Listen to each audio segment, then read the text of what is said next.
Assalamualaikum warahmatullahi wabarakatuh.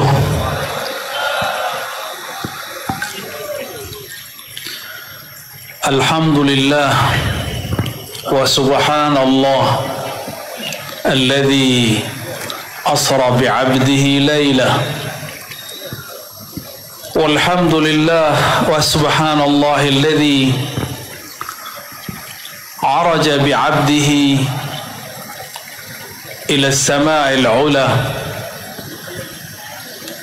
أشهد أن لا إله إلا الله وأشهد أن محمدا عبده ورسوله. اللهم صل وسلم وبارك على سيدنا محمد وعلى آله وأصحابه ولبيته وذريته أجمعين. أما بعد, puji syukur senantiasa kita panjatkan kehadirat Allah Subhanahu wa taala. Laulahu, kalau bukan karena Allah Subhanahu wa taala menurunkan rahmat bagi kita, mungkin kita belum melafazkan la ilaha illallah sampai hari ini. Mungkin belum mengenal sosok rahmatan lil alamin Nabi Muhammad sallallahu alaihi wasallam.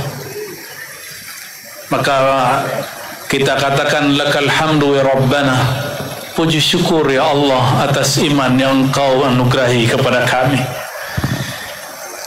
Dan semua syukur ini adalah buah karya baginda Nabi Muhammad sallallahu alaihi wasallam. Kita berkumpul malam ini adalah salah satu keberhasilan baginda Nabi Muhammad sallallahu alaihi wasallam.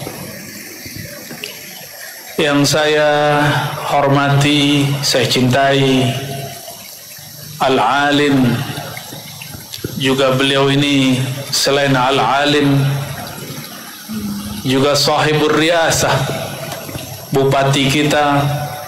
Jarang-jarang ada orang bisa tetap menjaga nilai keulamaannya sedangkan dia sedang menjadi pemimpin suatu negeri. Semoga Allah membersamai langkah-langkah beliau, Bapak Bupati Dr. Andas Arwad Sadat MAG. Biasanya kalau ada orang sudah jadi pejabat, sudah nggak sempat ngajar di majelis.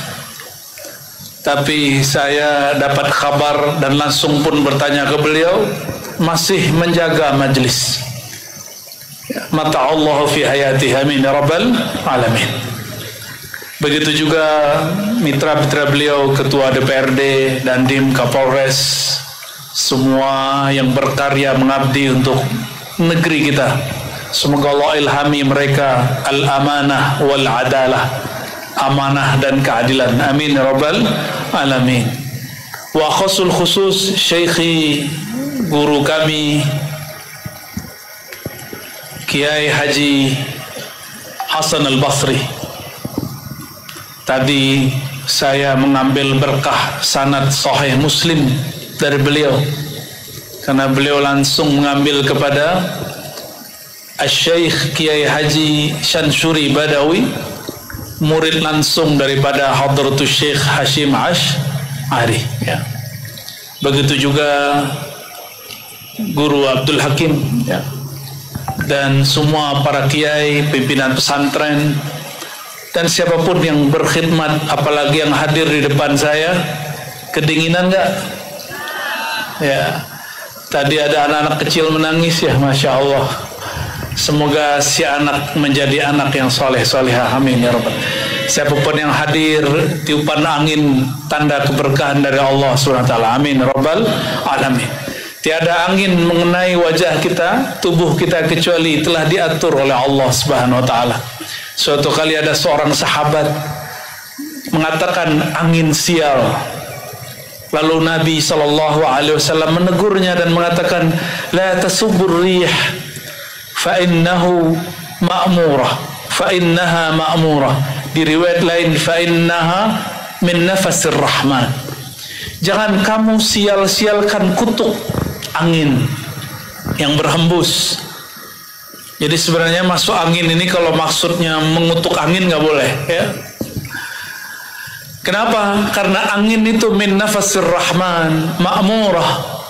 Dia hembusan Allah yang maha kasih dan merupakan tanda kasih sayang Allah subhanahu wa ta'ala. Ini musim hujan ya, tapi semoga nggak hujan, amin. Kalau hujan kabur nggak? Amin. Waktu saya di salah satu tempat di Kalimantan, emang kita suruh kabur, kalau mundur ya. Tapi ceramahnya kita kencengin, ya, suaranya kita kencengin. Baik jamaah pecinta Allah, pecinta Rasulullah SAW, kita hadir malam ini tiada lain tiada bukan karena cinta kepada Allah, betul nggak? Cinta kepada kekasih Allah Nabi Muhammad Sallallahu Alaihi Wasallam. Maka berkumpul karena cinta kepada baginda itu adalah ibadah. Menceritakan tentang baginda Nabi Muhammad Sallallahu Alaihi Wasallam adalah ibadah juga. Dan malam ini kita akan mengisahkan kisah-kisah beliau. Mau diceritakan nggak? Karena setiap tahun ada yang ceramah maulid dan ceramah Isra Mi'raj langsung ke hikmah, kisahnya tidak ada. Itu kurang dianjurkan. Karena perintahnya dalam Al-Quran waqsusil qasasa, hendaklah engkau sampaikan kisah, cerita yang sebenarnya. Karena di dalam kisah itu dapat ibrah. Kita langsung mulai saja dari beberapa kumpulan riwayat Imam Bukhari, Muslim, Abu Daud, Tirmizi, Nasai, Ibnu Majah, Imam Ahmad dan imam-imam yang lain. Disebutkan bahwa baginda Nabi Muhammad SAW 3 tahun sebelum hijrah beliau mendapatkan musibah luar biasa. Istri tercintanya, yang mana semua anaknya dari sang istri, yaitu Sayyidatuna Khadijatul Kubra.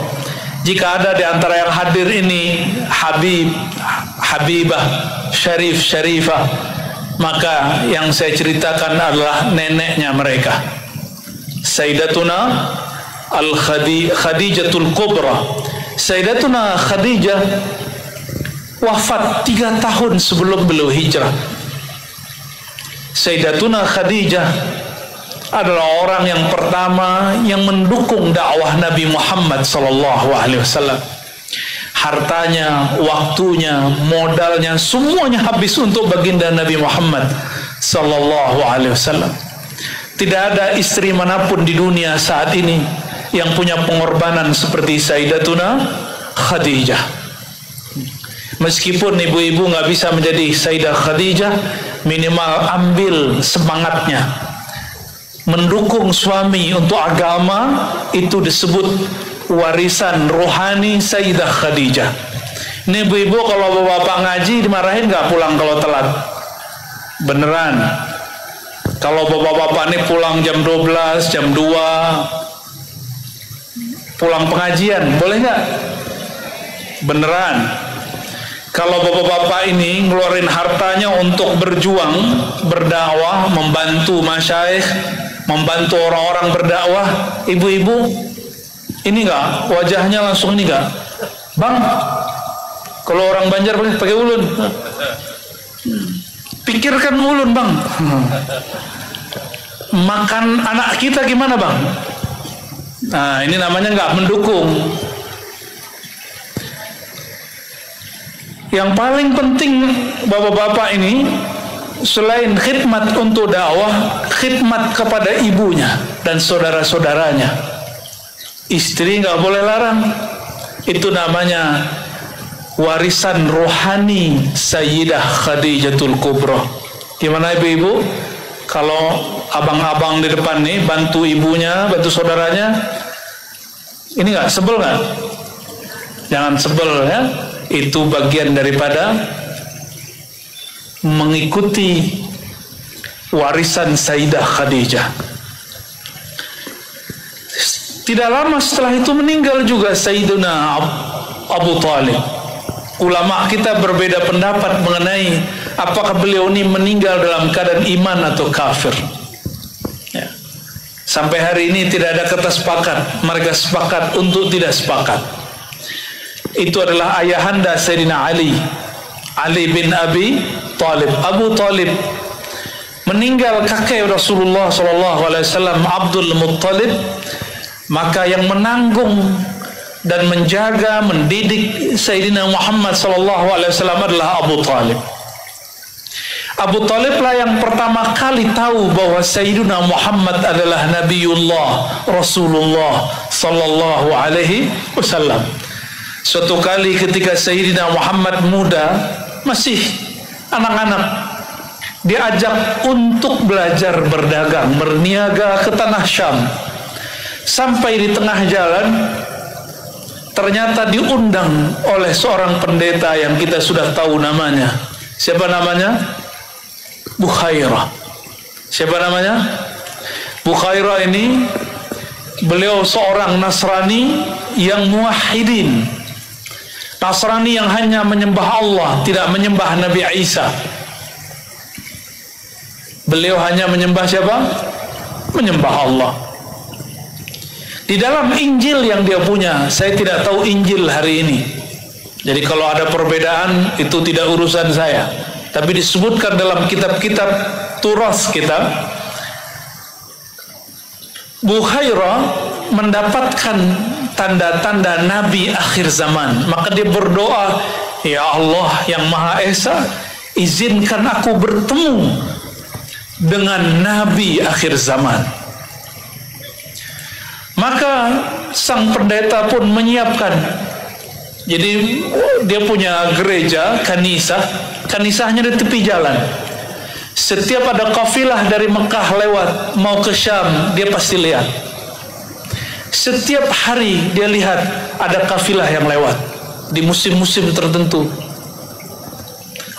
Bertahun-tahun, mulai dari wajahnya masih segar, rambutnya belum beruban, badannya masih kuat.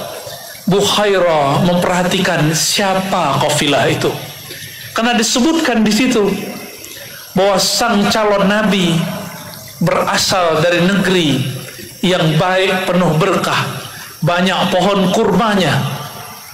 Jadi dia sudah mulai tahu.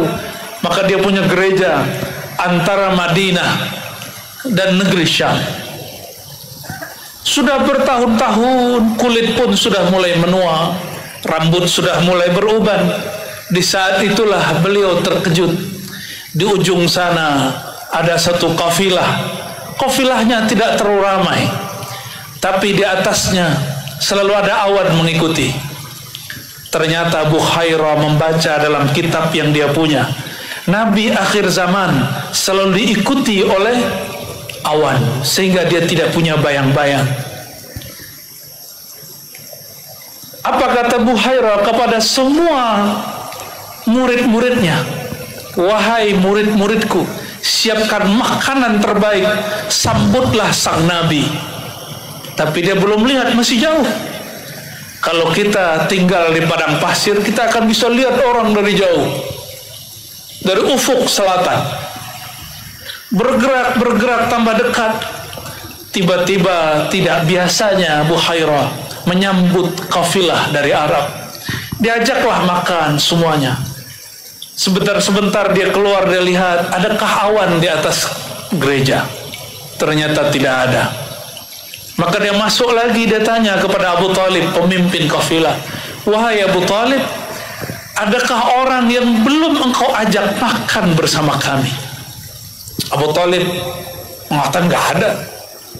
Kata Bukhairah, tidak mungkin, pasti ada. Lalu Abu Thalib garuk-garuk kepala dan mengatakan, oh ya, itu ponakan saya, anak bawang. Disebut anak bawang, masih anak-anak, belum balik. Namanya Muhammad, itu anak saya. Maka kata Bukhairah, wahai Abu Thalib, tunjukkan aku siapakah anakmu itu. Maka datanglah beliau bersama Abu Thalib ke tempat Sayyidina Muhammad yang masih muda Sallallahu Alaihi Wasallam.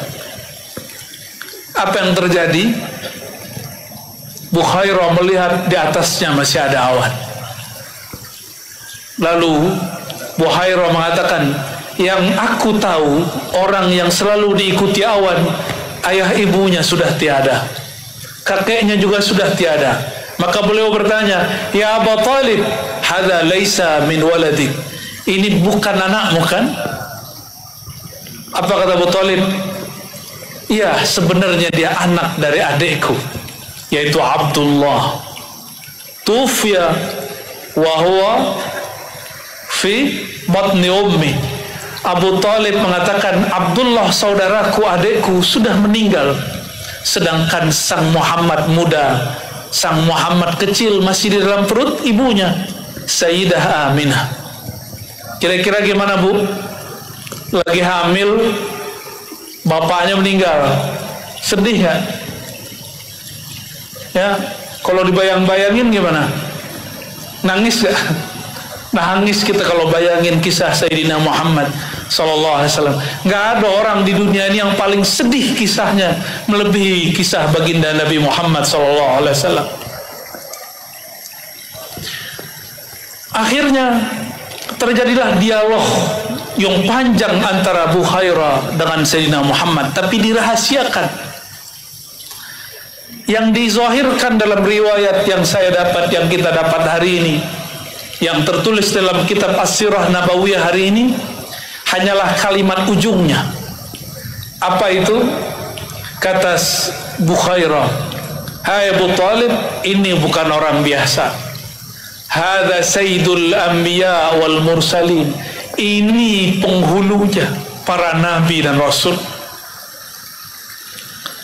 Berarti Abu Talib sudah tahu bahwa anak muda ini siapa? Seorang nabi. Dan beliau mengangguk. Lalu Buhairah mengatakan, wahai Abu Talib, aku khawatir jika engkau bawa dia ke negeri ahli kitab, sayaqtulunahu, mereka akan bunuh Muhammad muda, karena mereka tahu ciri-ciri sang Muhammad, Nabi akhir zaman. Lalu gimana? Pulangkan dia segera. Maka dipanggillah salah satu keluarga dari Abu Talib untuk menemani baginda Nabi Muhammad muda sallallahu alaihi wasallam dipulangkan ke Mekah. Berarti Abu Talib sudah kenal siapa Nabi Yuna Muhammad sallallahu alaihi wasallam, sudah kenal. Namun ada sedikit penghalang. Dalam Sahih Bukhari disebutkan bahwa Abu Talib saat sakaratul maut didatangi oleh Sayyidina Muhammad sallallahu alaihi wasallam yang sudah menjadi nabi yang dikenal oleh orang-orang. Kenabiannya sudah dibuka. Apa kata beliau? Ya ammi, qul la ilaha illallah. Wahai pamanku, bacalah la ilaha illallah sehingga menjadi hujjah antara aku dan Rabbku. Dia baru mau menjawab, lisannya mau bergerak, tiba-tiba dipotong oleh Abu Sufyan, dipotong oleh yang lain-lain. Akhirnya beliau tidak sempat berkalam lalu meninggal naza'. Wallahu a'lam bagaimana wafatnya Abu Talib. Apakah dia wafat dalam iman atau dia wafat dalam keadaan syak? Wallahu a'lam bis-shawab. Kita berdoa semoga sebelum wafat ada yang membimbing baca la ilaha illallah Muhammadur Rasulullah. Tapi kalau saya pribadi meyakini Abu Talib seorang mukmin, walakin lam yuzhir bi imani, tapi belum menzahirkan imannya. Ya, semoga pendapat ini benar. Kalaupun salah, tidak masalah. Ya.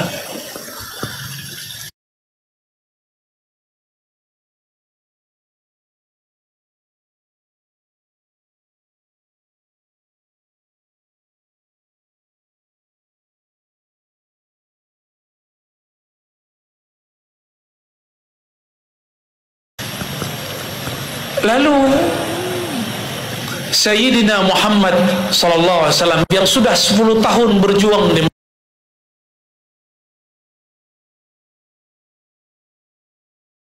Mekah, diam-diam berdakwah.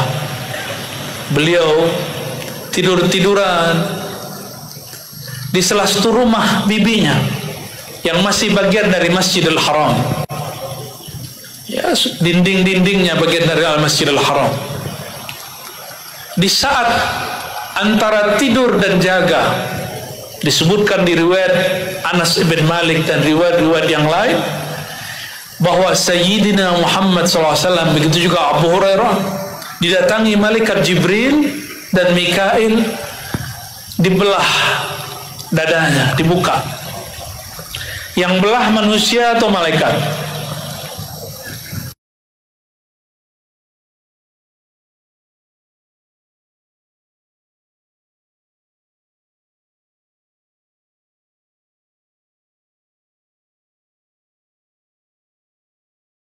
Nabi Muhammad sallallahu alaihi wasallam.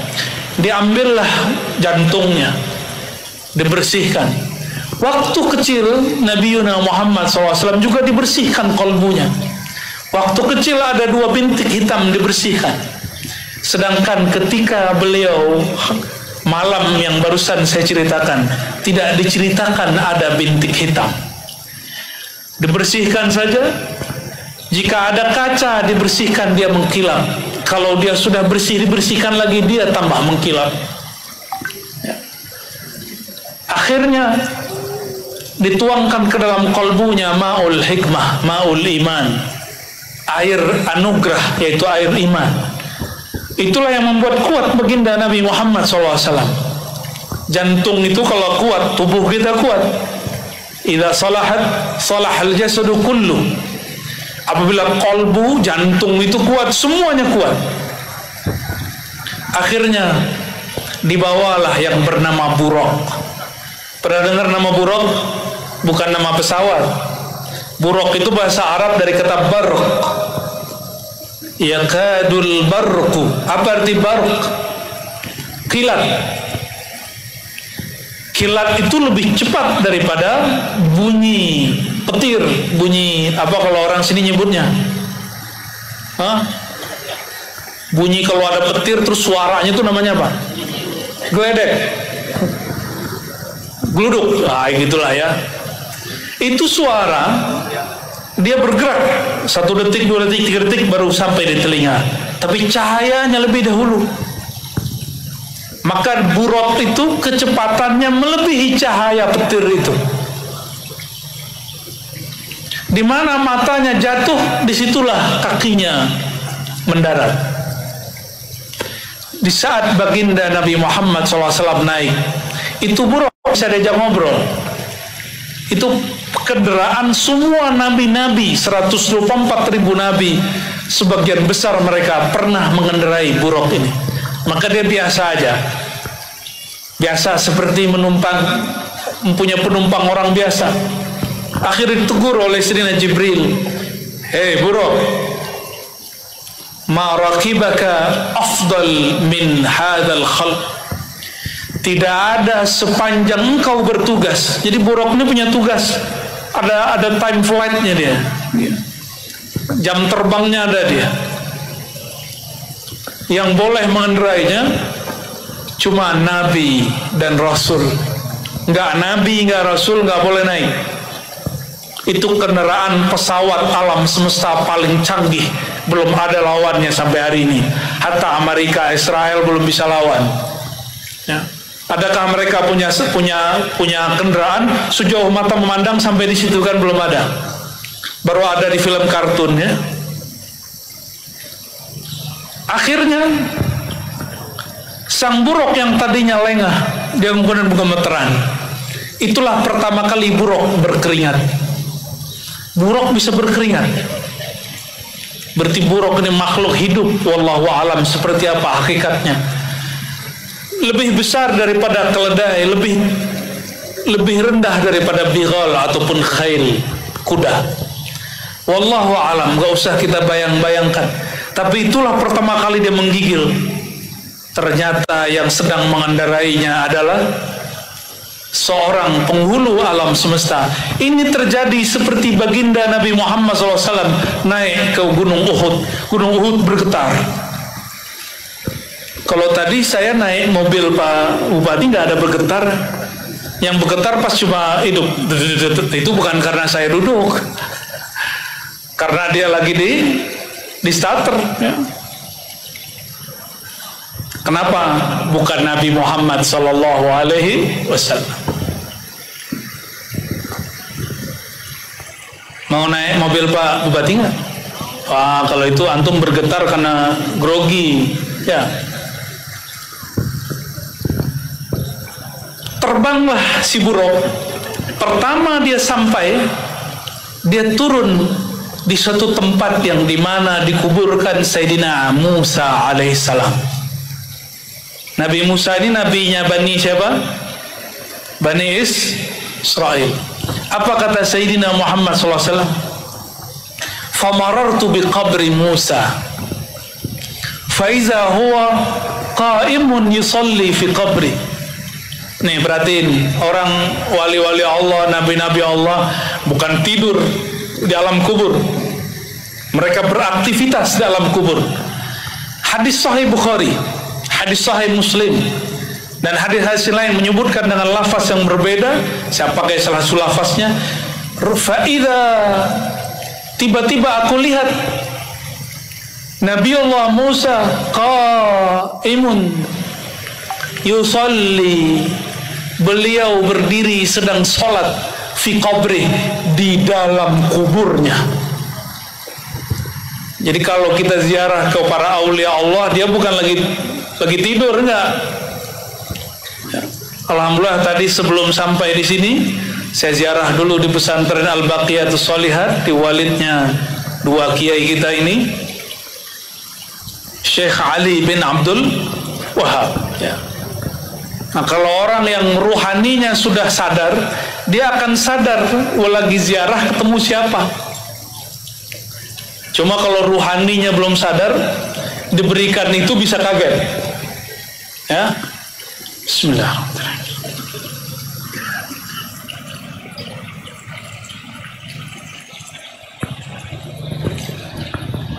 Kira-kira saya mau tanya Bapak Ibu jamaah yang makan Allah, setelah wafat, setelah meninggal, sholat cari apa? Cari pahala.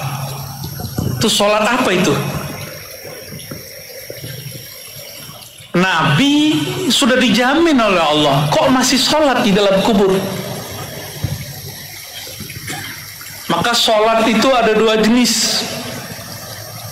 Pertama namanya sholat taklif. Coba dihafalin. Sholat apa namanya? Taklif. Kallafa yukallifu taklifan. Sholat taklif, tugas, beban, kewajiban. Sholat 5 waktu itu disebut taklif.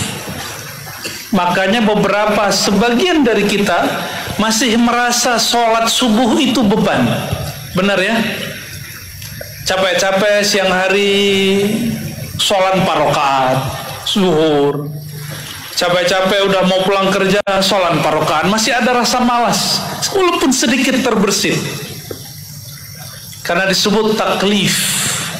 Apa arti taklif? Tugas dan beban. Apa artinya? Tugas dan beban. Kalau tugas beban, betul rasa dibebani.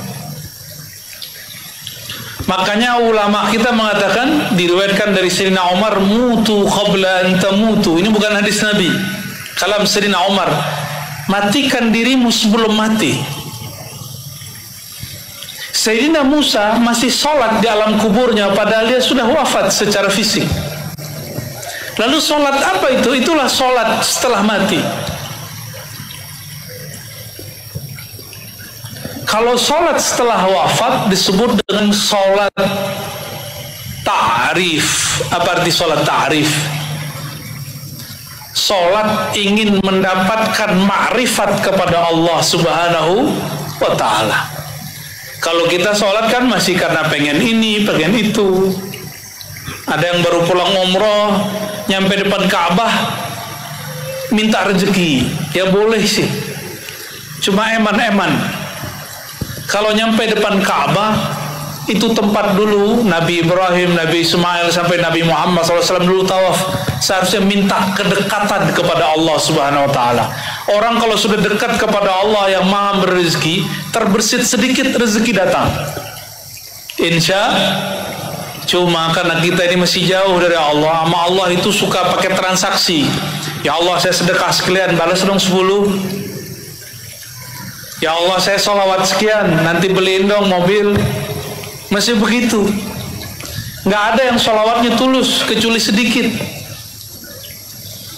Jadi kita sama Allah ini masih hitung-hitungan, sedangkan Allah memberi, kita tidak pernah hitung-hitungan. Ada yang pernah kena COVID kemarin pakai oksigen, tabung oksigen. Satu tabung itu berapa harganya? Mahal sekali ketika orang semuanya kena. Hampir semua kena, cuma 1-2 nggak kena. Itu banyak orang yang sudah menghembuskan nafas terakhir karena tidak ada tabung oksigen. Mahal. Sekarang malam ini, sadar tidak sadar kita sedang menghirup oksigen itu dengan gratis. Dan Allah tidak pernah minta dibayar. Allah nggak pernah minta bayaran, tapi kita kalau beramal selalu minta dibayar. Makanya belum dekat-dekat kepada Allah, karena hubungan dengan Allah hubungan transaksi. Coba kalau sama teman hitung-hitungan, mau dekat nggak sama dia? 5.000 aja dihitung, mau dekat nggak sama dia? Sulit dekat sama orang begitu. Tapi kata orang Jawa, orang Padang begitu, orang kampung saya katanya. Benar Pak Bupati? Nah, enggak lah ya, itu cuma image aja. Sama kata orang Batak itu keras. Enggak, saya ketemu orang Batak lembut-lembut ada. Orang Jawa itu apa? Kalau Jawa pembunuh berdarah dingin. Oh, enggak juga. Ketemu juga tuh Jawa-Jawa yang kalau ngomong depan keras ada juga ya. Nah, itu cuma image aja yang dibuat masyarakat. Enggak enak. Temenan sama orang hitung-hitungan tuh enggak enak. Allah itu nggak suka dengan hamba yang hitung-hitungan sama dia. Maka kalau zikir nggak usah kemudian ngarep-ngarepin sesuatu, udah zikir aja, ya. Mencari perhatian Allah Subhanahu Wa Taala.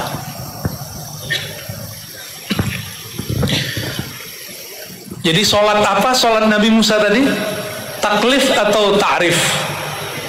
Taklif merasa beban cari pahala, transaksional. Ta'rif mencari kedekatan, ma'rifat kepada Allah Subhanahu wa Ta'ala.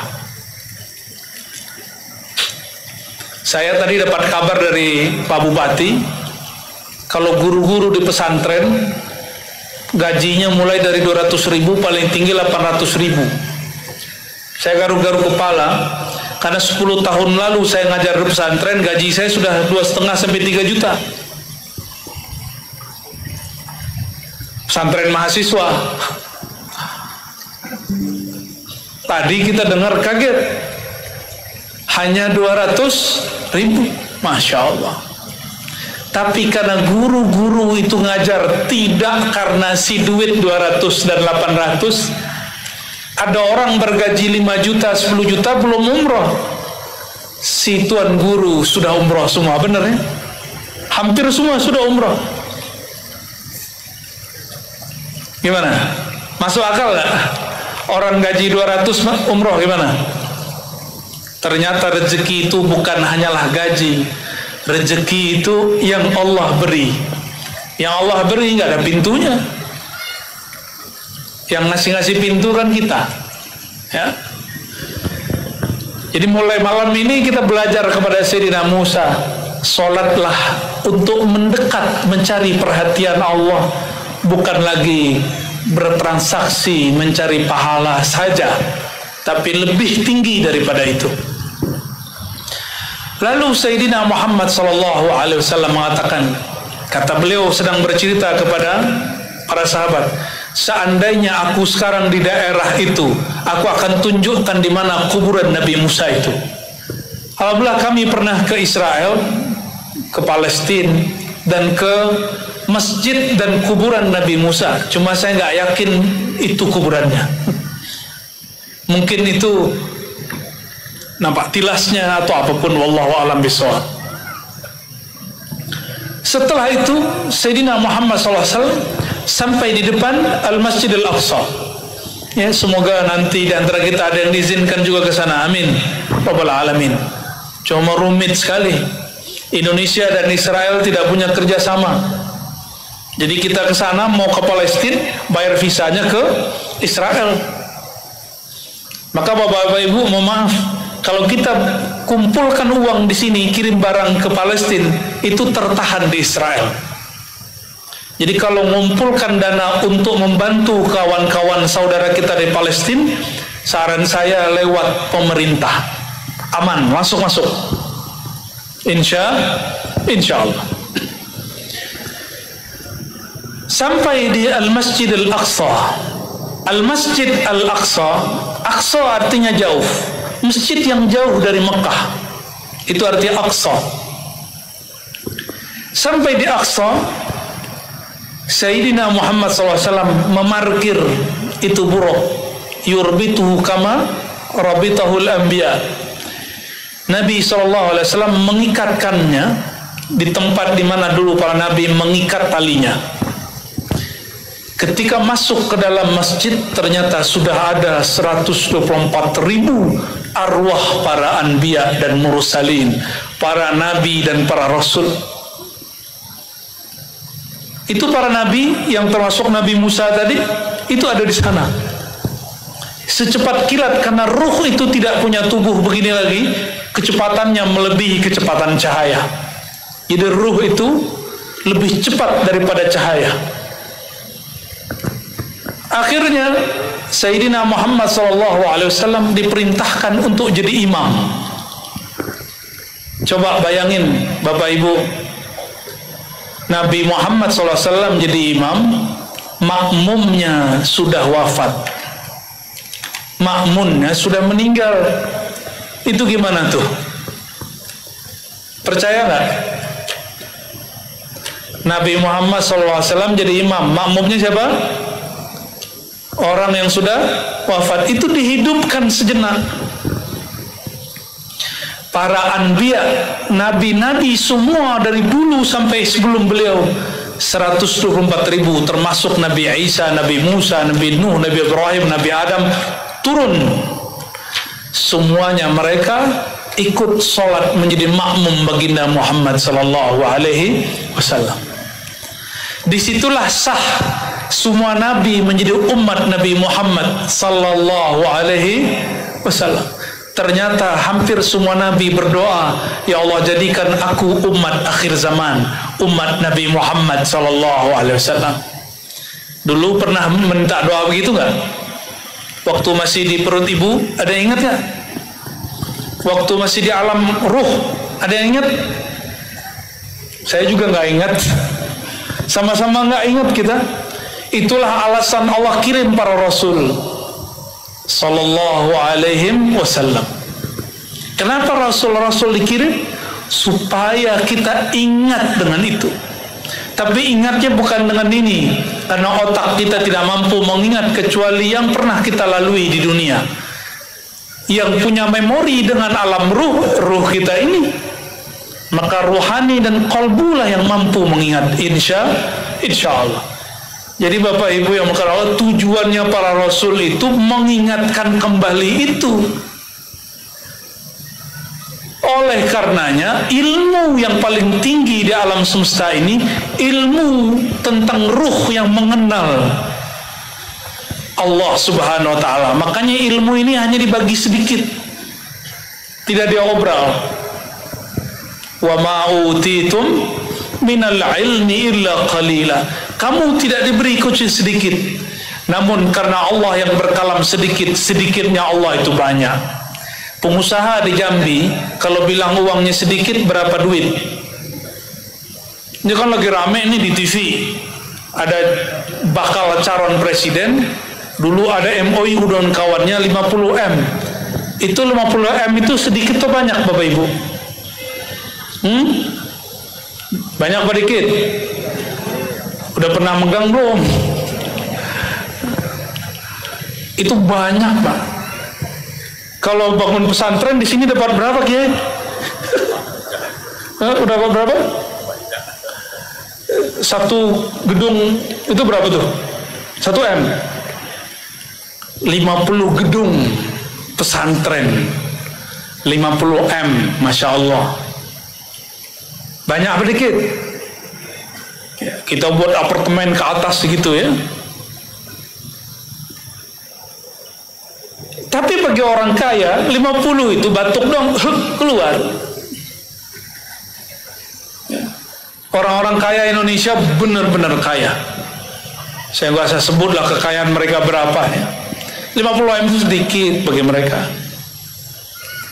Biaya berpolitik di Indonesia lebih daripada 50 M. Bagi mereka sedikit, batuk doang. Itu baru orang kaya Indonesia. Zat yang maha kaya di alam semesta, kalau bilang dikit, banyak apa dikit? Banyak. Maka ketika Allah mengatakan aku tidak beri kalian ilmu ini kecuali sedikit, itu banyak sekali. Berjilid-jilid kitab tentang itu dan belum selesai sampai kiamat. Itu puncak ilmu. Para arwah anbiya, nabi-nabi dan rasul semuanya jadi makmum. Itulah pernyataan sahnya mereka sebagai umat baginda Nabi Muhammad sallallahu alaihi wasallam. Jika para nabi ngejar jadi umat Nabi Muhammad sallallahu alaihi wasallam, kenapa kita tidak berbangga jadi umat Nabi Muhammad sallallahu alaihi wasallam? Akhirnya beliau sholat, mimpin sholat 2 rakaat. Mimpin sholat 2 rakaat. Inilah sejarah barangkali mungkin bukan pertama tapi terbesar di alam semesta. Orang hidup diikuti oleh yang sudah wafat. Maka muncullah kaidah di situ. Jangankan orang hidup mengambil manfaat dari yang sudah wafat, yang wafat pun boleh dapat manfaat dari yang hidup. Jadi jangan heran ke sebagian aulia-aulia Allah itu kalau lagi ngajar, Allah izinkan sebagian aulia yang sudah wafat hadir.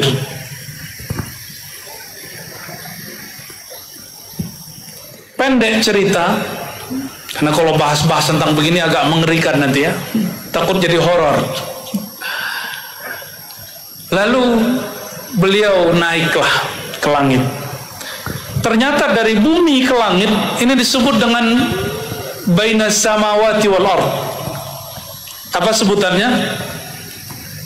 Bainas samawati wal ard, negeri antara. Disebut dengan alam bainiyah. Itu jauh sekali tuh sampai ke atas.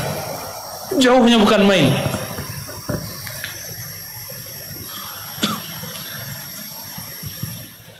Dalam beberapa risalah-risalah disebutkan di alam antara langit dan bumi itu ada beberapa jin-jin bersayap yang dulu terusir dari bumi, mereka tinggal di antara itu.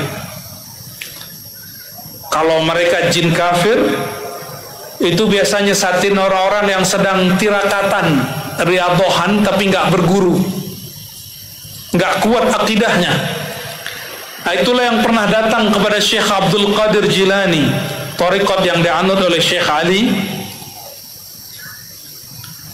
Datang kepada Syekh Abdul Qadir Jilani, cahaya yang berlipat-lipat, lalu mengatakan, "Ya Abdul Qadir Jilani, anta abdi wa ana rabbuk." Wahai Abdul Qadir, akulah Tuhanmu, engkau hambaku. Mirip-mirip seperti dialog Nabi Musa. Ana rabbuka, kan ada tuh dialog begitu. Ternyata setelah itu sang cahaya berkalam, mulai detik ini aku halalkan semua yang haram bagimu. Langsung Syekh Abdul Qadir Jilani sadar, hei yang menyamar jadi Tuhan, hei iblis laknatullah, pergilah engkau. Sebelum si cahaya palsu pergi, dia tanya, Abdul Qadir, dari mana engkau tahu aku ini iblis? Apa jawaban Syekh Abdul Qadir? Aku tahu engkau iblis karena engkau berkalam di akhir. Semenjak saat ini, setelah engkau menjadi wali Allah syariat diangkat darimu tidaklah berlaku. Semua yang haram halal bagimu. Saat itulah aku tahu engkau adalah iblis. Hati-hati. Orang belajar hakikat biasanya sampai kepada godaan ini. Ini hati-hati Bapak Ibu. Siapapun mengajarkan ilmu hakikat lalu mengatakan tidak usah sholat lagi, Allah sudah ada di dalam diri, itu iblis itu. Ya, tidak usah lagi begini, tidak usah lagi, syariat sudah nggak berlaku. Kenapa? Sayalah sang Muhammad, di dalam diri saya ada Rasul Muhammad. Kan ada juga yang ngaji begitu. Ya, ini bahaya. Itu iblis yang masuk.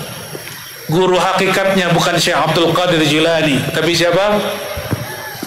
Al-Iblisi, Al-Azazili. Wah, itu nama tarekatnya tuh. Keren ya nama tarekatnya. Apa nama tarekatnya? Tarekat Azaziliyah. Itu nama asli daripada iblis. Nauzubillah min dzalik. Dan dia sampai sekarang tidak berhenti bekerja. Iblis itu panjang nggak umurnya Bapak Ibu? Panjang, bener. Saya mau tanya, kalau ada nabi yang dipanjangkan umurnya, percaya nggak? Siapa nabi yang dipanjangkan umurnya oleh Allah? Nabi Khidir, percaya nggak? Ya, dulu Imam Nu'tailah berjidal dengan orang semasanya, berdebat. Apa kata orang di masanya? Masa Nabi Khidir hidup, udah mati kali ya. Likulli ummatin ajal, setiap umat ada ajalnya. Apa jawaban Imam Nu'tailah pengarang hikam? Wahai Tuan Syekh, menurut kamu iblis itu kekal atau tidak? Apa jawabannya? Iya. Apakah sulit bagi Allah mengekalkan seorang nabi dibandingkan mengekalkan seorang iblis? Langsung dia menilawannya. Gimana kira-kira? Lebih mudah mana bagi Allah mengekalkan seorang Nabi Khidir atau mengekalkan seorang iblis bernama Azazil? Mana yang lebih mudah bagi Allah? Nabi Khidir. Maka ijma' ulama ahli zikir, ahli rohani, ahli tasawuf bahwa Nabiullah Khidir dari kalangan Ahlussunnah nih ya, beliau hayyan baina azhurina, beliau masih hidup di antara kita. Wallahu a'lam bis-shawab ya.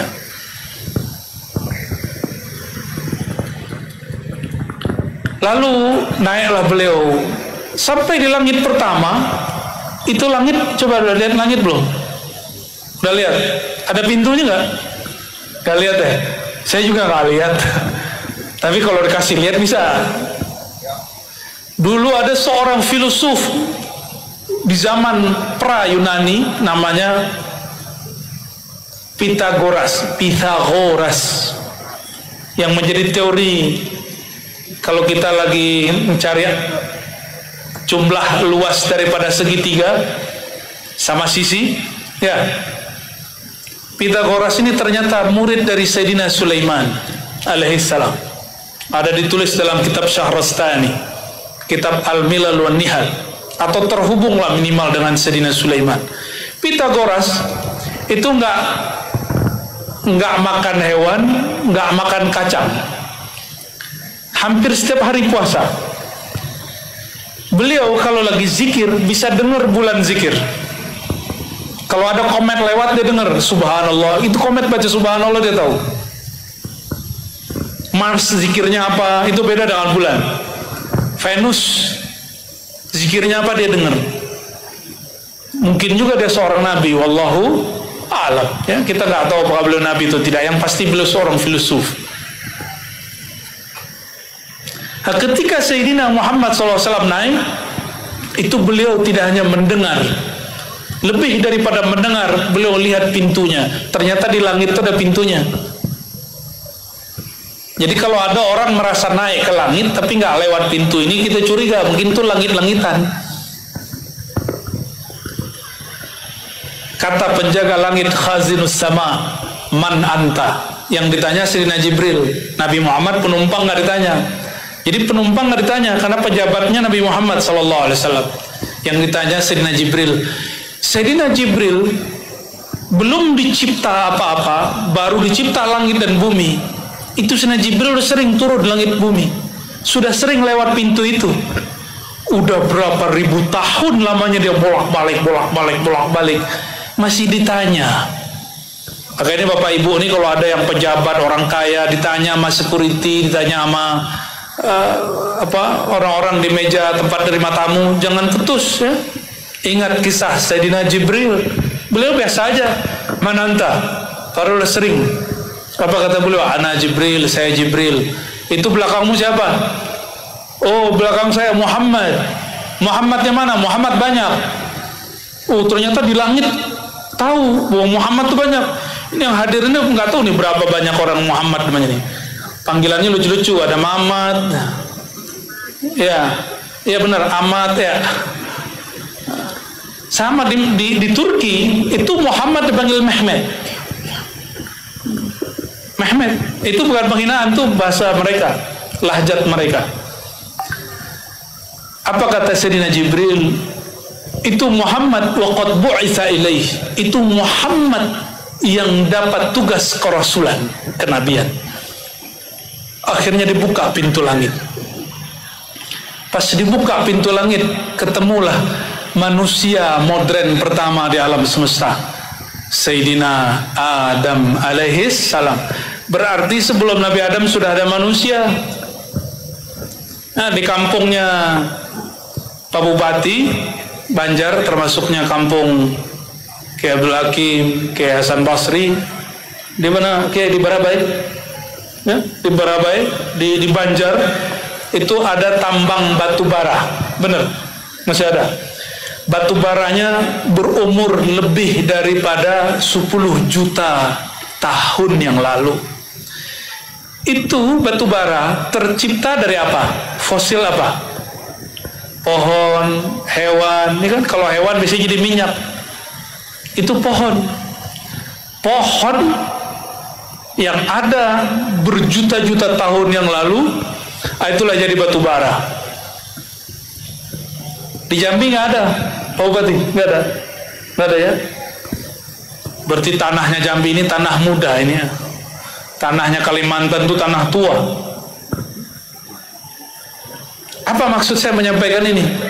Nabi Adam itu belum sampai 7.000 tahun. Dari beliau sampai sekarang belum sampai 7.000 tahun. Sebelum itu kira-kira siapa? Nah, itulah disebut makhluk pra-Adam. Apa sebutannya? Kalau dalam kitab buku sejarah disebut manusia pra-sejarah. Itu istilah aja. Kita menyebutnya manusia pra-Adam. Kita ini manusia anak Nabi Adam. Ada yang bukan keturunan Nabi Adam, ini bukan? Ya. Mukanya mungkin aneh banget ya. Sayyidina Adam ditemui, disambutlah Nabi Muhammad SAW di langit.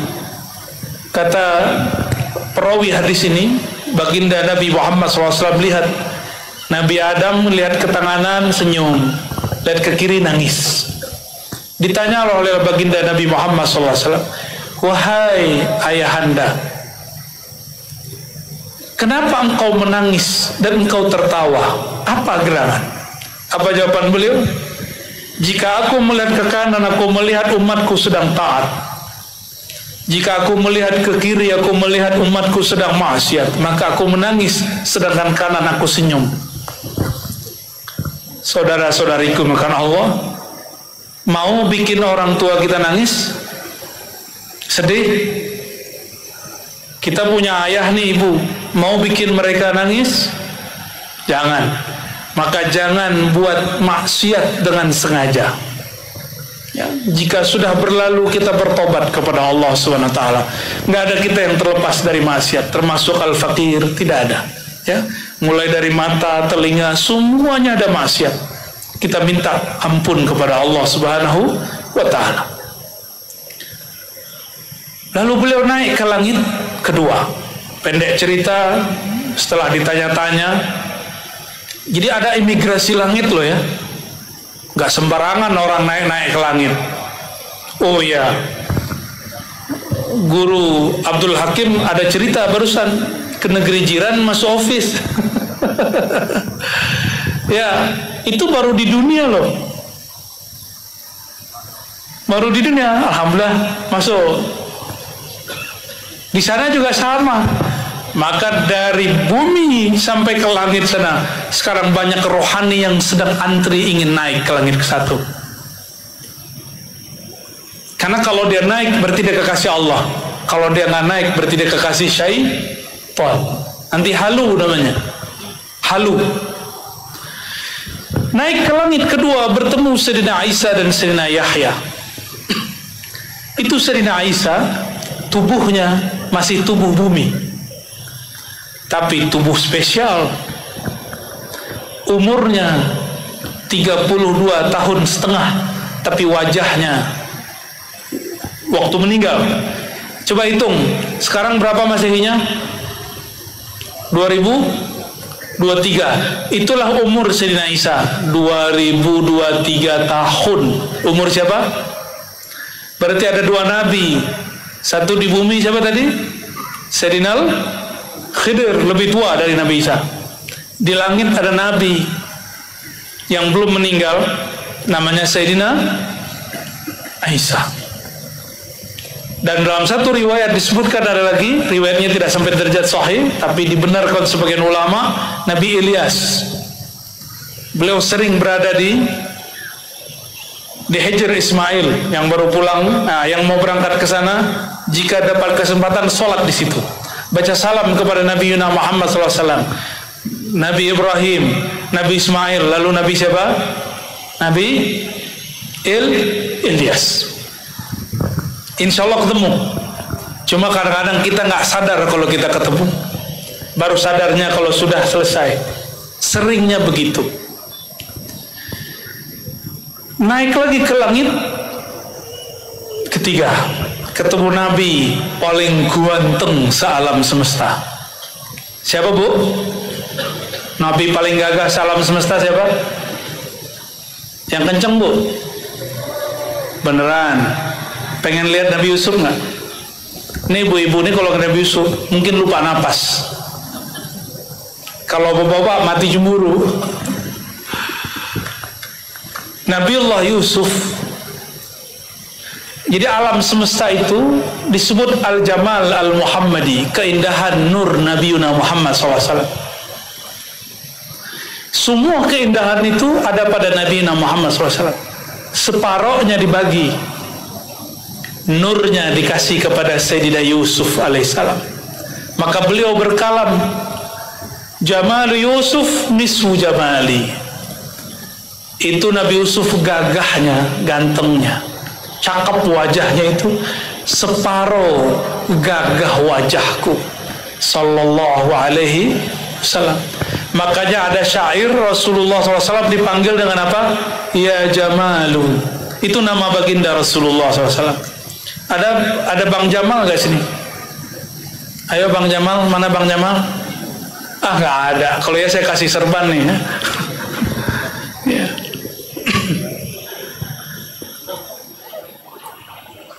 Apa kata beliau? Jamalu Yusuf.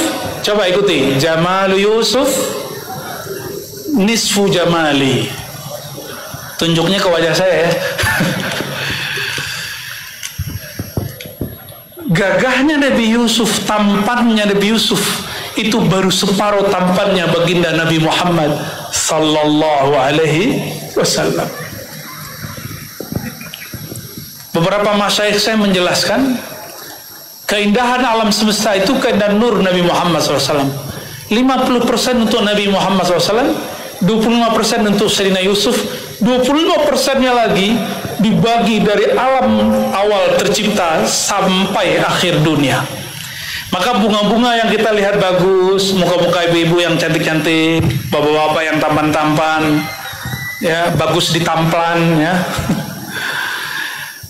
Itu wajah-wajah, bahkan pesona. Tadi ada bulan sebentar ya, pesona purnama tadi.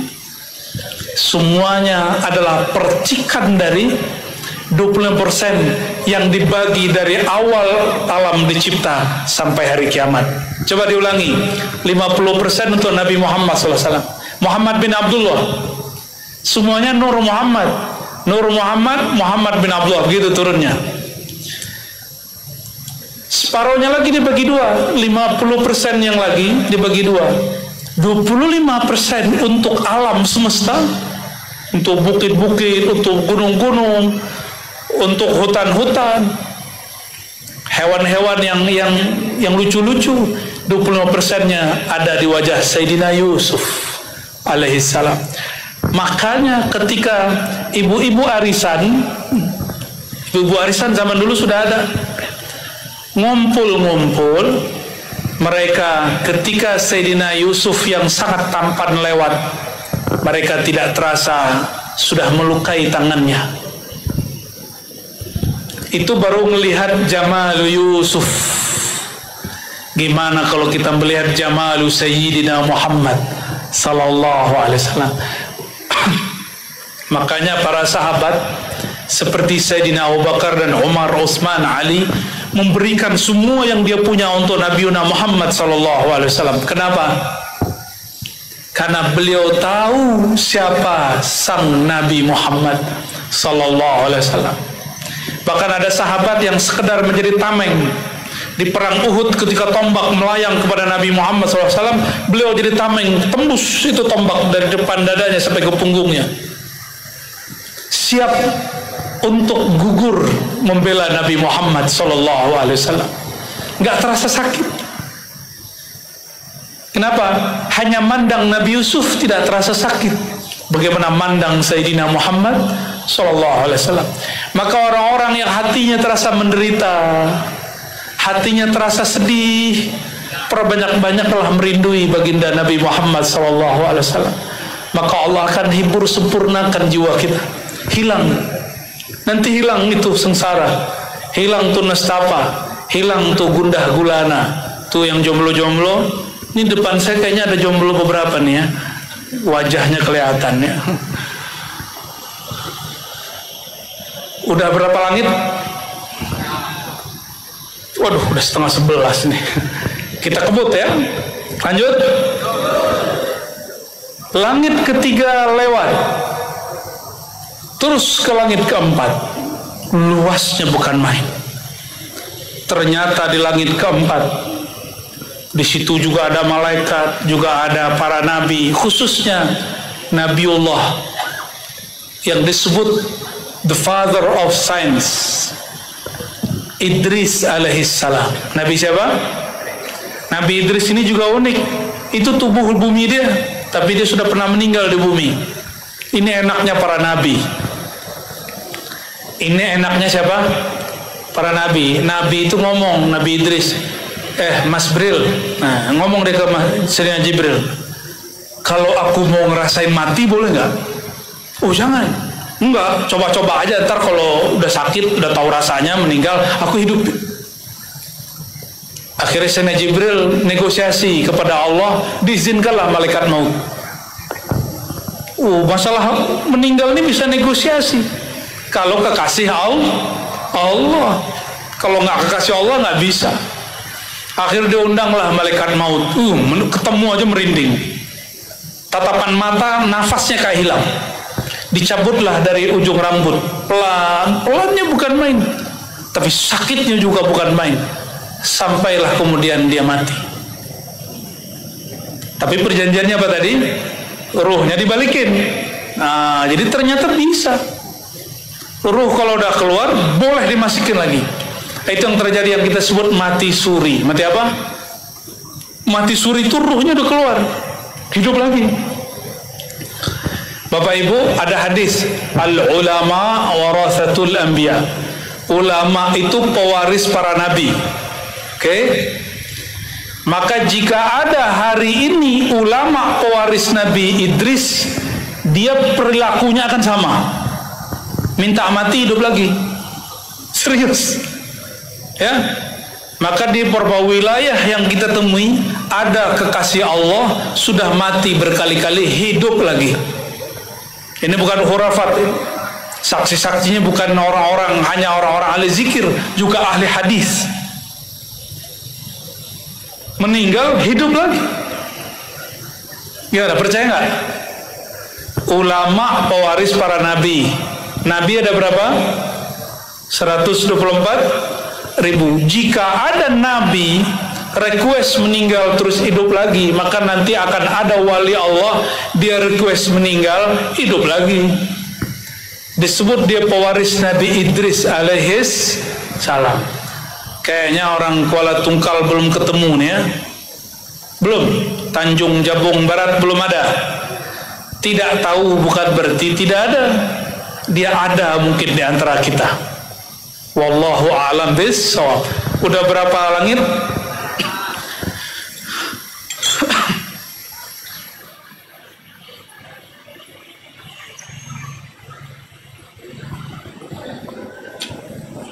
Langit kelima, ayo tebak, Nabi siapa?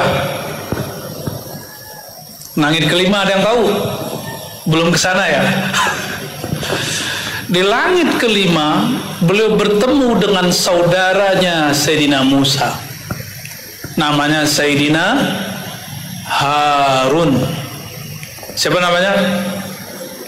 Sayyidina Harun ini ahli dakwah. Lisan dia lebih fasih dari Sayyidina Musa. Sayyidina Musa lidahnya sedikit agak terganggu karena ada asbab. Tapi yang dapat kalam wahyu Sayyidina Musa. Jadi Sayyidina Musa ini punya wazir. Wazir ini pembantunya. Itulah Sayyidina Harun. Apa yang dimaksud Sayyidina Musa disampaikan Sayyidina Harun. Jadi ada orang jadi nabi karena keberkahan saudaranya. Begitu juga ada orang jadi nabi, jadi wali nanti di akhir zaman, bukan jadi nabi, nabi sudah nggak ada lagi, karena berkah doa daripada saudaranya, orang tuanya, guru muridnya. Ya, kan didoakan Nabi Musa. Naik terus, itu Nabi Harun jenggotnya, oh nggak ada kiai yang punya jenggot panjang di sini ya, jenggotnya panjang, sampai ke dadanya lebih. Jadi kalau ada ngeliat orang jenggot panjang jangan ejek, karena dia mengikuti sunnah Nabi siapa? Nabi, oh itu ada lumayan tuh Pak ya, jenggotnya sampai di sini ya, panjangin lagi Pak, sampai ke dada Pak ya, biar ada pewaris jenggot Nabi Harun. Kalau mau Pak nggak apa-apa. Ya. Nabi Harun itu ketika gagal berdakwah, Nabi Isa baru pulang, yang ditarik apa? Jenggotnya yang ditarik. Tenang Pak, saya nggak tarik jenggotnya Pak. Allahumma sholli ala sayyidina Muhammad. Ya beruntung yang punya jenggot mengamalkan sunnah, yang belum punya tidak boleh bilang yang kami punya jenggotnya bebek ya. Apa kambing? Oh, hati-hati, itu menghina Rasul itu ya. Oh, bagaimana dengan ada kitab Ibnu Jauzi yang menukil bahwa orang yang berjenggot itu goblok? Ada nggak begitu? Itu kalau jenggotnya amburadul, kalau jenggotnya rapi nggak masuk. Ya, dulu memang ada semacam momok, orang berjenggot panjang nggak teratur itu tanda kurang cerdas. Tapi itu sudah dibantah dengan adanya baginda Rasulullah SAW. Ya. Baginda Rasulullah SAW punya murid Abdullah bin Umar. Beliau, kalau beliau beda dengan Nabi Harun. Setiap kali melewati satu genggam itu dipotong. Ya. Tapi yang mau potong lebih, itu urusan sendiri. Tergantung imam yang diikuti ya. Imam saya berjenggot soalnya, maka saya berjenggot. Allahumma sholli ala sayyidina Muhammad. Ya. Nabi Harun, langit berapa lagi? Langit 6. Langit ke-6 saudara Nabi Harun. Siapa namanya? Nabi Musa itu artinya anak air. Itu arti Musa. Anak yang dihanyutkan ke air. Namanya sama dengan Dajjal di akhir zaman, namanya sama. Musa, cuma binnya yang beda. Musa bin Imran, yaitu Musa bin siapa gitu ya, bin Yusha namanya. Bedanya apa? Nabi Musa bin Imran dihanyutkan ibunya supaya selamat, sedangkan Musa Dajjal yang disebut Samiri, negerinya negeri Samara, banjir lalu Allah hanya izinkan Sayyidina Jibril selamatkan satu bayi yang sedang hanyut, namanya Musa. Musa yang kemudian jadi Dajjal. Sama-sama berguru kepada Nabi, kepada seorang malaikat namanya Jibril. Makanya Dajjal itu sakti, Bapak Ibu. Dajjal itu sakti, bisa terbang, bisa menciptakan apa, bisa menciptakan seakan-akan yang mati hidup lagi, tapi itu palsu semua. Ini begini nih, gak hujan, dia bisa panggil hujan. Dia punya tentara jin-jin kafir, dia panggil, jin kafir, bawa, tiup, suruh tiup, itu semua awan nanti ngumpul. Agak ngeri di akhir zaman itu nanti ya. Semoga kita yang tidak kuat Allah ambil lebih dahulu ya. Yang kuat berjuang Allah panjangkan umurnya. Amin ya rabbal alamin. Lalu naik ke langit berapa? 7. Wah, di langit ke-7 luar biasa. Ternyata di sana ada Ka'bah yang mirip dengan Ka'bah di bumi. Tapi tidak hitam. Ka'bahnya bercahaya putih. Di tiang-tiang Ka'bahnya Sayyidina Ibrahim sedang selonjoran kakinya lagi selonjoran, nyandar santai-santai, juga ada jenggotnya. Masuklah Sayyidina Muhammad ke sana. Beliau lihat setiap harinya langit, ini harinya langit, ada 70.000 malaikat masuk dan tidak keluar lagi sampai kiamat. Berarti ini luas. Nama Al-Baitnya jika di Mekah disebut Al-Baitul Haram, maka di sana disebut dengan Al-Baitul Ma'mur, yang mana Allah bersumpah dalam surat At-Tur. Apa namanya? Al-Baitul Ma'mur. Ma'mur itu artinya ramai. Rumah Allah yang ramai. Itu mereka tawaf. Maka siapa saja yang bertawaf di bumi ikhlas dapat pahala malaikat yang tawaf di langit. Apa yang mereka baca sedang tawaf? Yang mereka baca kali tawaf, subhanallah, alhamdulillah, wa la ilaha illallah, wallahu akbar. Itu yang dibaca lagi tawaf. Jadi kalau kita tawaf, baca zikir banyak-banyak. Jangan selfie. Sedang syahdu nih di depan Al-Masjidil Haram, sedang khusyuk akhi, sedang di depan Ka'bah, terus tangannya begini sedikit gitu ya. Jangan, itu namanya sum'ah. Apa arti sum'ah? Man samma'a samma'ahullah. Siapa yang suka pamer, Allah akan pamerkan aibnya. Hati-hati ya. Nabi Muhammad SAW gak pernah tuh ya selfie di depan Ka'bah, tuh gak ada. Bid'ah itu Pak.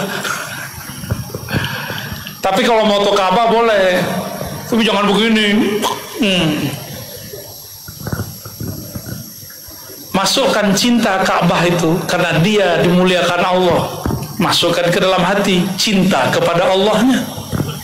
Karena kita tidak menyembah batu bata yang ditumpuk-tumpuk itu. Kita menghormatinya karena Allah mentakzimnya. Itu perkataan Sayyidina Umar. Sayyidina Ibrahim kemudian ngobrol dengan Sayyidina Muhammad SAW. Nabi Muhammad SAW masih hidup. Nabi Ibrahim secara fisik sudah wafat. Mereka berkalam-kalam. Apa artinya?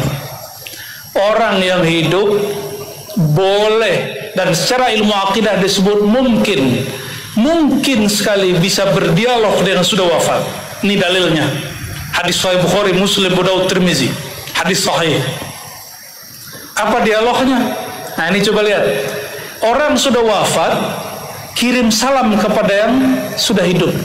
Kata Sayyidina Ibrahim, wahai cucuku, wahai Nabi Saleh, Nabi yang saleh, sampaikan baligh salami li ummatik. Iqra, bacakan salam kepada umatmu dariku. Ini umat Nabi Muhammad bukan? Sallallahu alaihi wasallam. Benar. Semua yang hadir malam ini dapat salam dari kakek para nabi, yaitu Nabi Ibrahim. Gimana? Mau jawab nggak? Makanya dijawab lewat salawat Ibrahimiyah. Apa kata Nabi Ibrahim alaihissalam? Ya Muhammad, sampaikan salamku kepada umatmu dan beritahu mereka, surga itu tanahnya subur, tapi belum ada pohonnya. Maksudnya apa? Kapling-kapling mereka subur-subur, tapi di luar kapling mereka, ya, dan termasuk kapling mereka itu belum ditumbuhi kecuali yang sudah Allah ciptakan dari dahulu. Maka tanamilah kapling surgamu dengan memperbanyak Subhanallah, Alhamdulillah, La ilaha illallah, Allahu Akbar. Maka Bapak Ibu ini kalau baca habis sholat Subhanallah 33, Alhamdulillah 33, Allah Akbar, itu nanti kiamat jadi orang kaya, jadi orang tajir, lebih kaya dari orang paling kaya di Jambi. Cukup baca apa? Subhanallah 33, Alhamdulillah 33, Allah Akbar 33, tutup La ilaha illallah. Apalagi kalau baca Allahnya lebih banyak. Kalau di TKN itu 165 kiai, 165. Ada yang 1000, ada yang 10.000, ada yang 70.000, ada yang 70.000 kali 7, macam-macam teknik melatih zikrullah. Jadi siapa yang orang-orang hari ini membid'ahkan zikir dengan menghitung, nanti coba kita taruhan nanti di akhir zaman, di hari kiamat. Taruhannya nanti di sono, ya, di sono nanti penghabisannya. Itu mereka yang tidak mau berzikir dengan menghitung itu bukanlah orang-orang tajir di akhirat. Tabungannya dikit. Dalam hadis yang sahih riwayat Muslim, Tirmizi, Abu Daud disebutkan, ya, Subhanallah bihamdi gharsun fil jannah. Satu Subhanallah bihamdi itu adalah satu pohon besar di surga. Itu pohon di surga, kalau yang besar satu, kalau kita jalan di bawah pohon 100 tahun baru sampai di ujungnya. Satu Subhanallah. Mau punya nggak? Hah? Mau punya? Maka jangan tinggalkan wasiat Nabi Ibrahim. Baca apa? Subhanallah, Alhamdulillah, Allah Allah, setiap pagi sore 100. Mau ngamalin? Mau jadi orang kaya di akhirat? Ya, orang paling kaya di dunia, yang banyak tabungannya, yang besar rumahnya, yang banyak kendaraannya. Orang yang paling kaya di akhirat, orang yang nabung nama Allah dari sekarang. Mari kita tabung nama Allah itu, ya. Kalau punya tabungan, bisa bantu orang nggak? Kenapa para mursyid bisa memberi syafaat muridnya, memberikan madad namanya? Karena tabungan zikrullahnya banyak. Ada orang yang membantu dengan tabungan, ada yang membantu dengan koneksi. Koneksi itu namanya ma'rifatullah. Kalau kita kenal, maka koneksinya banyak. Nabi Muhammad SAW bantu umatnya tidak hanya dengan tabungan sholat dan zikirnya, tapi juga dengan koneksinya kepada Allah Subhanahu wa ta'ala, yang mana tidak ada nabi yang dapat izin untuk berkoneksi kepada Allah kecuali Nabi Muhammad sallallahu alaihi wasallam. Apa kata beliau? Hatta Nabi Ibrahim itu nggak boleh kasih syafaat sampai aku izinkan beliau memberi syafaat.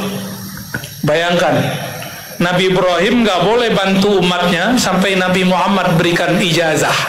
Kira-kira begitu. Ijazah itu artinya izin, membolehkan. Hebat nggak Nabi kita tuh? Luar biasa hebat, ya. Makanya zuriat beliau kita ta'zimi, walaupun bukan orang alim. Syukur-syukur kalau dia orang alim, maka ta'zim kita darajatan, 2 derajat kita ta'zim kepada beliau. Sudahlah zuriat Nabi. Beliau ini juga orang alim, pewaris nasab dan ilmu sanad. Pendek cerita. Nah, ini puncaknya. Sebenarnya ceritanya masih panjang. Sayyidina Muhammad sallallahu alaihi wasallam diajak naik, sampailah di suatu pohon yang bernama Sidrah. Pohon sidroh ini nggak ada mirip pohonnya di sini ya. Itu daunnya lebar-lebar seperti telinga gajah. Ka'adhanil ibil. Oh, ka'adhanil fil. Ya, bukan ibil. Seperti telinga gajah. Telinga gajah besar apa kecil? Sudah kebayang ada pohon punya daun lebar? Itu dedaunan tertulis di situ takdir kita semua. Maka Sidratul Muntaha, lembaran-lembarannya itu dijaga oleh Allah Subhanahu wa taala, dan disitulah lembaran takdir kita ada. Nah, lembaran kita ya per daun itu per orang. Maka setiap orang ada yang lahir, lembarannya turun. Jika dia meninggal, berarti lembarannya sudah jatuh ke bumi. Gitu ibarat kiasnya. Wallahu a'lam bishawab. Itu pohon, kata beliau, tidak pernah aku melihat pohon serindang seindah sidrah, yang mana ujung alam semesta ada di sana. Maka disebut Sidratul Muntaha. Muntaha bahasa Arab artinya fihi yantahi al malaikah wal alam. Alam dan malaikat berhenti di situ. Ternyata di atas itu ada alam lain lagi. Disebut kursi, raf-raf dan arash. Sampai ke atas. Sayyidina Jibril hanya boleh sampai di sana. Sayyidina Muhammad lanjut ke atas. Pertanyaan terakhir, kalau pertanyaan berikutnya sudah banyak yang tahu. Kalau beliau bawa oleh-oleh 50, sholat kemudian jadi 5, semua orang udah tahu. Tapi pertanyaan saya, Sayyidina Jibril nggak boleh naik. Kalau naik kebakar. Sayyidina Muhammad SAW boleh naik. Man ayyuhuma afdal, mana yang lebih mulia, Sayyidina Muhammad SAW atau Sayyidina Jibril alaihissalam? Mana yang mulia? Mana yang lebih tinggi? Nabi Muhammad atau Jibril? Hah? Mana yang lebih kuat? Sayyidina Muhammad SAW atau Sayyidina Jibril? Sayyidina Muhammad SAW. Ya, makanya berdasarkan hadis Bukhari, Muslim dan imam-imam yang lain ini, ulama kita punya kaidah, annan nabi ay nabiyina Muhammad SAW afdal min sairil anbiya wal mursalin wa sairil malaikah. Nabiuna Muhammad SAW lebih mulia dari semua makhluk, semua nabi rasul, bahkan semua malaikat. Bahkan malaikat pemikul aras pun masih di bawah beliau. Kita beruntung, ya. Itulah sang nabi, Nabi Muhammad alladzi urija ila samawatil ula. Nanti boleh request sebelum penutup? Hayyul Hadi. Hafal? Itu kisah beliau naik. Ya. Mau dengerin sebentar Bapak Ibu? Sudah siap belum? Baru saya turun. Ntar nggak didengerin lagi. Khair? Boleh dimulai? Bismillah. Ya Allah.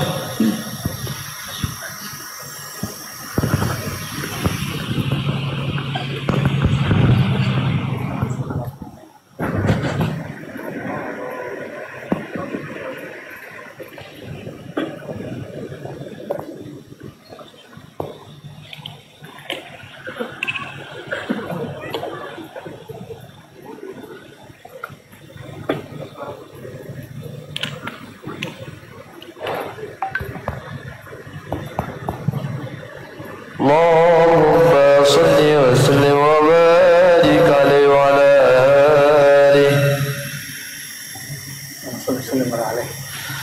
Hayyul hadi bi ajmal dhikra sallu ma'ana ya muhdar.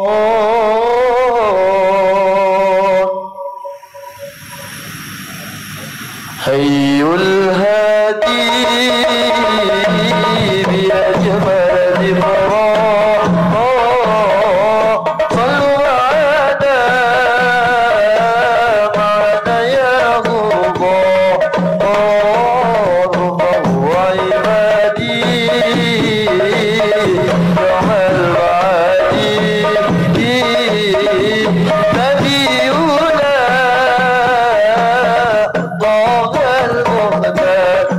الهادي بأجمل ذكرى صلوا معنا يا حضار وهو عبادي يوم المعادي نبينا طه المختار الهادي هذا الذي سارنا إلى ثم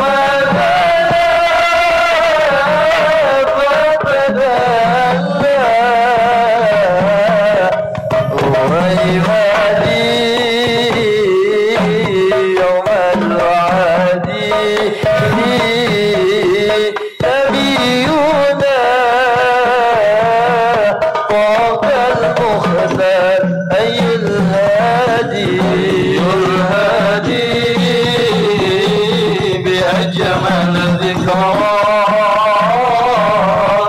صلوا معنا يا مختار فهو عبادي يوم المعادي نبينا طه المختار على العرش ارتجى وكلمه المولى جليل وهو عبادي يوم المعادي نبينا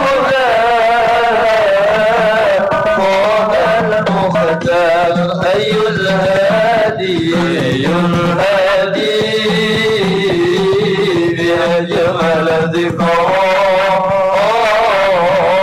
صلوا معنا يا مضار فهو عبادي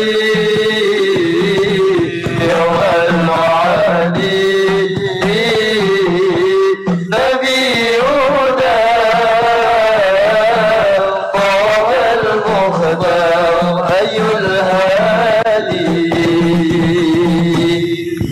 Masya Allah. Ngerti nggak Bu isinya? Bahwa yang dibaca itu paham nggak? Ada yang paham ya? Kalau depan-depannya paham. Satu kalimat sebelum saya tutup. Alal arsi raqal jamil fakallamahu rabbunal jalil. Itulah hakikat Mi'raj. Alal arsi, naik ke puncak aras. Aras itu adalah makhluk Allah paling besar di alam semesta. Dicipta 4.000 tahun setelah dicipta nur baginda Nabi Muhammad sallallahu alaihi wasallam. Semua ini bumi ini diliput oleh aras. Makhluk yang disebut azim. Sayyidina Muhammad sallallahu alaihi wasallam diizinkan salat di puncak aras. Jika tadi Nabi Ibrahim puncak langit, sedangkan Nabi Muhammad SAW di puncak arsy. Itulah ibadah tertinggi sang baginda. Faqallabahu rabbunal jalil, sang jamil, ya, faraqal jamil, maka sang jamil yang maha tampan, yang sangat tampan, Sayyidina Muhammad SAW naik raqa taraqi, naik sampai ke aras yang puncak. Fakallamahu, lalu diajak berbicara. Itulah ibadah tertinggi Sayyidina Muhammad SAW. Beribadah dan langsung berbicara dengan sang pemilik aras, Nabi Muhammad SAW. Nur Nabi Muhammad SAW dicipta 4.000 tahun sebelum aras. Nur Muhammad bin Abdullah itu dia juga, bedanya nur lebih, itu asalnya alam, sedangkan Nabi Muhammad SAW adalah porosnya alam. Sekarang saya tanya, lebih mulia Nabi Muhammad atau Arash? Nabi, kenapa? Nurnya lebih tua daripada Arash. Itulah yang kemudian menjadi ilmu ma'rifatullah yang tersimpan di dalam kolbu Rasulullah SAW, yang nanti turunnya bertahap kepada pewaris-pewarisnya. Makanya ilmu itu berkembang. Jika ilmu pengetahuan yang zahir bertambah, maka ilmu ma'rifat batin pun berkembang dan bertambah. Semoga Allah Ta'ala menakdirkan kita menikmati ilmu-ilmu tersebut. Amin ya Rabbal Alamin. Barangkali itu yang dapat saya sampaikan. Kita kirimkan Fatihah untuk baginda Rasulullah Al-Jamil. Begitu juga kepada ulama-ulama yang berdakwah di negeri ini, yang berjuang untuk memperjuangkan negeri ini, dan semua masyaikh-masyaikh yang sudah berdahulu.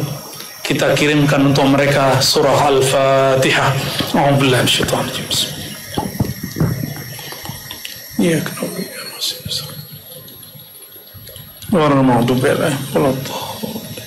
Amin ya Rabb.